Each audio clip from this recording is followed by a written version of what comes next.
There's a video going around right now, you've probably seen it, claiming you can build a wind turbine for $120 out of a treadmill motor and a piece of PVC pipe, and that it'll beat a rooftop solar system.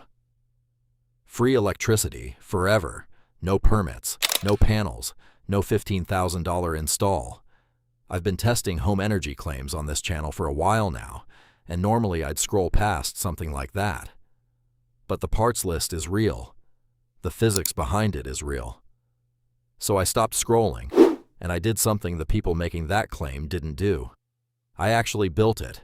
Not a diagram. Not a simulation. I sourced the parts. I built the thing in my backyard. I ran it for 2 weeks with a real power meter on it. And I'm going to show you the exact number it produced. Not the number the internet wants you to believe. Stick around, because the answer isn't a flat yes or no. It's more interesting than that. Here's what's circulating. A vertical axis wind turbine. That's the kind that spins around a straight-up vertical shaft. Not the 3-bladed horizontal kind you see on wind farms, built almost entirely from salvage. A steel pipe for the tower. A permanent magnet DC motor pulled out of a dead treadmill, acting as the generator.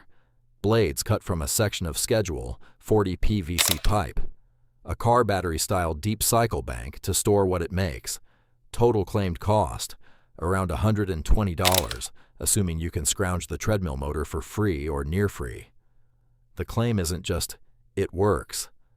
The claim is that it beats solar, that it produces more usable power per dollar than a rooftop array, that it works at night, that it works in winter when solar panels are buried in snow or fighting short days, and that because there are no electronics and no inverter, there's nothing to fail.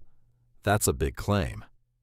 So before I touched a single tool, I wanted to know if the physics even supports it. Let's start with what's actually true here, because some of it is. Vertical axis wind turbines, VAWTs, really do have real advantages over the small horizontal turbines you'd buy off Amazon.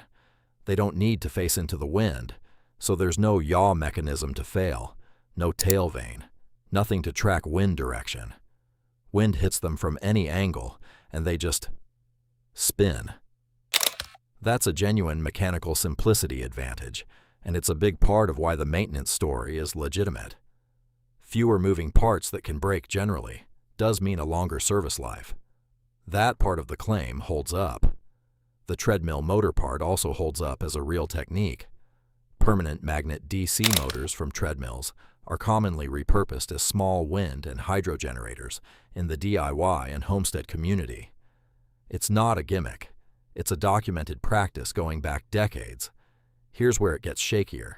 Physics puts a hard ceiling on how much energy any wind turbine, vertical or horizontal, can pull out of moving air. It's called the Betz limit, and it caps theoretical efficiency at just under 60% of the wind's kinetic energy. Real-world small turbines, especially homemade ones without optimized blade geometry, typically land far below that, often somewhere in the 20 to 35% range. And output scales with the cube of wind speed. Not double the wind, double the power, double the wind, 8 times the power. Which means a turbine that looks impressive in a stiff 15-mile-an-hour gust can produce almost nothing in the 5 to 8-mile-an-hour breeze most suburban backyards actually get on an average day. So the real question isn't, does this work? It's, at the wind speeds an actual homeowner actually has, does a $120 homemade turbine produce enough power to matter? And does it genuinely beat what the same footprint of solar panel would give you? That's what I built it to find out. I sourced every part the way the claim says you should. Hardware store, thrift store, and salvage. The tower is a section of galvanized steel pipe. The blades are cut from PVC sewer pipe, split lengthwise and shaped into a helical twist. That shape matters. It's what lets the turbine catch wind from any direction without stalling. The generator is a permanent magnet DC motor out of a treadmill I picked up secondhand. A basic charge controller and a deep cycle battery round it out. My actual out-of-pocket cost, buying everything instead of scrounging all of it for free, like the ideal version of this claim, assumes $500, likely $140 to $200, depending on what you had to buy new. That's close to the claim, but worth being upfront about.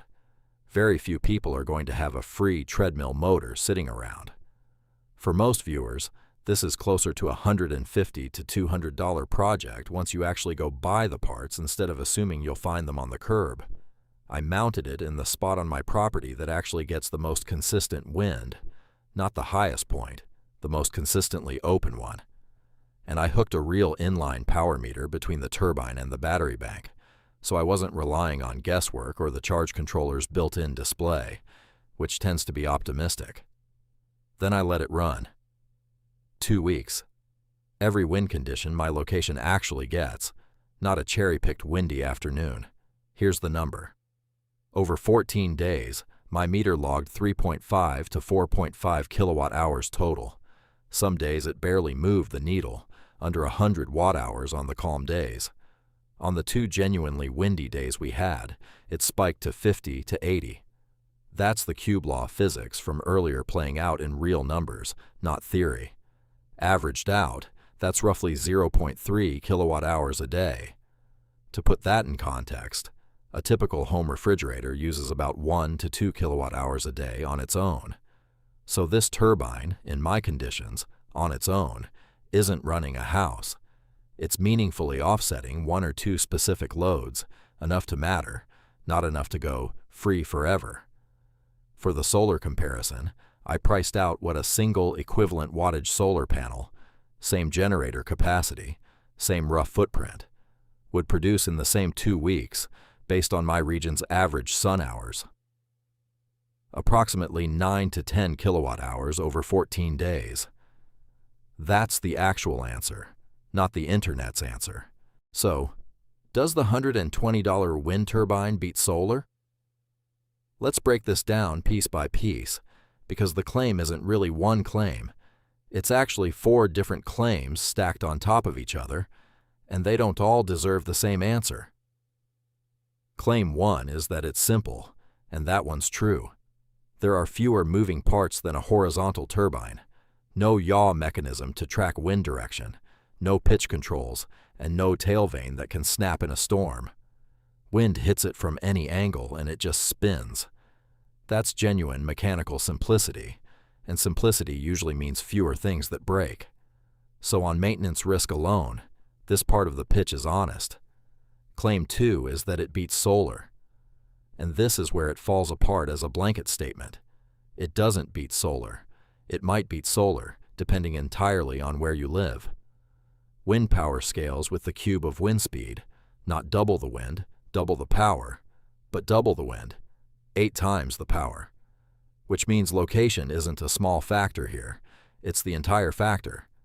If you want to see how this compares head-to-head against the actual best-selling wind turbine on Amazon right now, the one I tested a few weeks back, that video's linked on screen. Same format, same honesty, a very different result. If that's useful to you,